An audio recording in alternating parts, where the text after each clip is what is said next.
Salut et bienvenue sur la chaîne TechWall. Donc on va continuer avec notre playlist sur Symfony 6 et on va entamer la partie routeur. C'est vrai que nous avons déjà parlé du routeur, nous avons vu le rôle du routeur, comment l'utiliser, comment passer des paramètres à travers la route. Mais on va aller un petit peu en plus en détail sur ce concept de routeur. Déjà, je voudrais vous rappeler comment ça marche au niveau de Symfony. Donc, ce que nous avons vu pour le moment, c'est quoi? C'est que lorsque un utilisateur envoie une requête à travers votre browser ou bien à travers votre mobile ou tout ce que vous voulez, lorsque vous envoyez une requête HTTP, la première chose qui va être exécutée, c'est le passage du contrôleur frontal. Bon, cette image est un peu ancienne. Ce n'est plus le app.php, ça c'est la version 2.8 de Symfony, mais plutôt l'index.php. Cet index.php là va appeler le noyau de Symfony, le kernel, qui lui va aller parler à la couche routeur. Et donc cette couche routeur là, elle va faire quoi? Elle va aller voir l'ensemble des routes définies au niveau de votre application et elle va se dire quelle est la route que je voudrais associer à la demande de l'utilisateur. Donc lui, il va faire ce qu'on appelle du mapping, du matching. Il va vérifier est-ce que la route correspond avec la route qu'il est en train de vérifier. Si la route correspond, il va savoir quelle information il devrait envoyer à notre kernel qui lui va appeler la bonne fonctionnalité. Du coup, voilà les paramètres qu'il va retourner.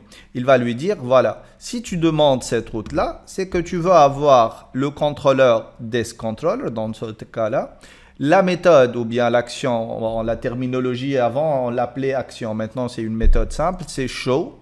Et finalement, les paramètres que tu as envoyés, c'est le paramètre 10.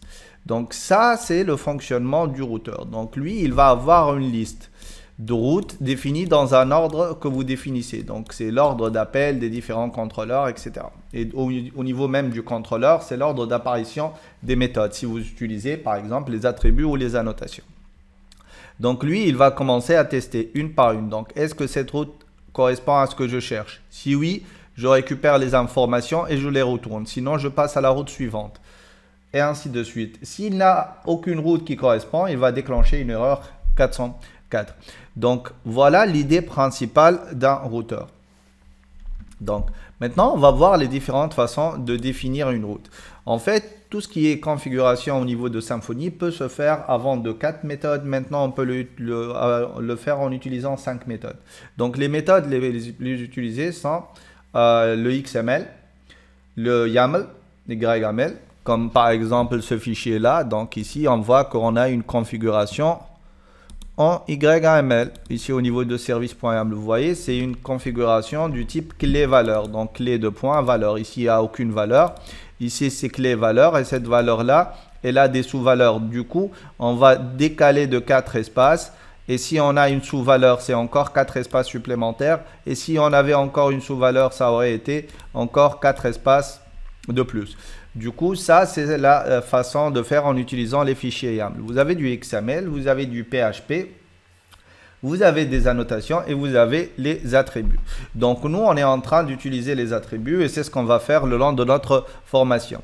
Donc, mais vous pouvez le faire en utilisant les autres types de configuration. Voilà. Du coup, ici, au niveau des paramètres, vous allez voir que lorsque vous définissez une route, vous avez un ensemble de propriétés. Donc ici, lorsqu'on va aller chercher la propriété route, on va voir qu'il y a plein de paramètres qu'on peut passer. Par exemple, le path, qui est la propriété qu'on passe en premier paramètre. Le name, le nom de la route. Les requirements, c'est les contraintes qu'on va ajouter à notre route. Les méthodes qu'on peut accepter à travers cette route-là. Est-ce qu'on peut accepter du get, du post, tout ce que vous voulez. Vous avez aussi les defaults. Defaults, en fait, c'est l'ensemble des valeurs par défaut. Et ainsi de suite. Donc, tout ça, c'est des paramètres qu'on peut passer à une route. Et à nous de voir quels paramètres on veut utiliser. Donc, nous, on va voir quelques paramètres tels que, par exemple, les requirements ou bien les valeurs par défaut, les defaults. OK. Donc, ce que vous passez ensuite entre crochets, ça va définir ce qu'on appelle un paramètre. Et ce paramètre-là, c'est une valeur qui varie. Donc, si on change, il va le mapper automatiquement. L'autre chose qu'il faut savoir sur les routes, c'est que l'ordre des routes est très important. C'est-à-dire quoi? C'est-à-dire que s'il retrouve la première route, que la première route correspond à la route que vous êtes en train de chercher, et ben automatiquement, il ne cherchera pas une autre route parce que c'est la première route qu'il va utiliser. On va essayer de trouver un exemple pour illustrer cette fonctionnalité-là. Donc, ce que je voudrais que vous compreniez, c'est qu'on peut définir les routes de plusieurs méthodes et que le rôle de la route, c'est de définir quelle est la méthode associée à cette requête HTTP. Donc, à travers cette URI-là, quelle est la fonction qu'on va déclencher au niveau de Symfony. Donc, comme je vous l'avais dit, cette route peut être écrite de deux méthodes, plutôt de 5, mais ce qu'on va voir ces deux méthodes, c'est à travers les attributs ou bien à travers les annotations. Donc cette route-là, j'aurais pu la définir de la sorte. Hop, et ici, je vais lui dire @route. Et là, je vais définir ma route qui est /todo. Et ensuite, je vais aller chercher la propriété name. Et cette propriété name, ça va être le nom de la route. Par exemple, ici, todo, tout simplement. Et donc là, ça va marcher, ça va fonctionner parfaitement. Cette propriété return response, elle ne sert à rien. Pourquoi? Parce qu'en fait, on a déjà défini la valeur de retour. De même pour les paramètres. Donc, c'est une nouvelle façon de définir en utilisant les avantages de PHP 8, à savoir le typage de la valeur de retour qu'on va mettre partout, l'utilisation des attributs, etc. Du coup, là, si je vais repartir sur ma page todo, bah, ça va refonctionner. Ça va fonctionner parfaitement. Et je vais vous montrer à travers le debugger, le profiler. Ok, juste, il y a un petit problème de syntaxe. Donc ici, qu'est-ce qui se passe? Hop. Une seconde, je vais juste supprimer ça.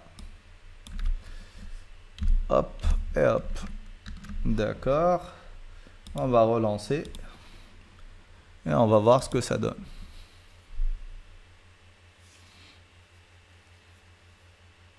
Voilà, on a notre liste de to-do. Vous voyez? Donc, si vous allez ici au niveau de votre profiler, vous allez voir plein d'informations associées à ce profiler. Donc, et chaque bloc de l'information correspond à une information particulière.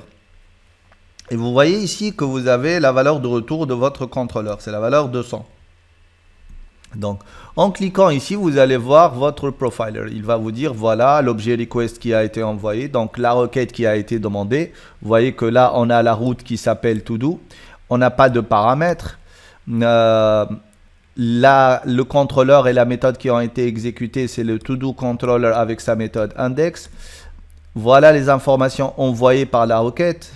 Et voilà l'objet response que vous avez généré. Donc, vous voyez que là, vous avez toutes les informations par rapport à cette requête-là. Vous avez aussi ici la session et toutes les informations sur la session. Vous voyez ici l'objet to-dos qui est le tableau que nous avons stocké au niveau de la session. Et toutes les autres informations sont des informations de session utilisées par Symfony lui-même. D'accord ? Maintenant, si je vais aller au niveau de la clé routing, je vais voir en fait le debugger, le profiler de vos routes. Et vous voyez qu'est-ce qui se passe ici? En fait, lorsque je cherche à matcher la route todo, lui, il va aller chercher l'ensemble des routes qui se trouvent dans l'application. Et il va faire un matching, c'est-à-dire quoi? Matching, mettre en correspondance cette valeur-là avec cette valeur-là. Est-ce qu'elles correspondent? Si elles correspondent, il va les récupérer. Sinon, il va passer à la route suivante. Donc, il a terminé avec le profiler, les erreurs. Il a vérifié la route first, ça ne correspond pas. Say hello, ça ne correspond pas. Session, ça ne correspond pas. Hop, il est arrivé à la route todo. Et là, route match. Et ça veut dire que la route a matché. Donc là, il va afficher les informations relatives à cette route-là. C'est bon, j'ai trouvé la route que tu as besoin d'exécuter. J'ai trouvé la route correspondante à votre requête. Et donc, du coup, je vais l'exécuter. Et c'est comme ça, en fait, qu'il fonctionne. Et c'est pour ça qu'il ne regarde pas les routes suivantes. Parce que c'est bon, il a trouvé cette route-là.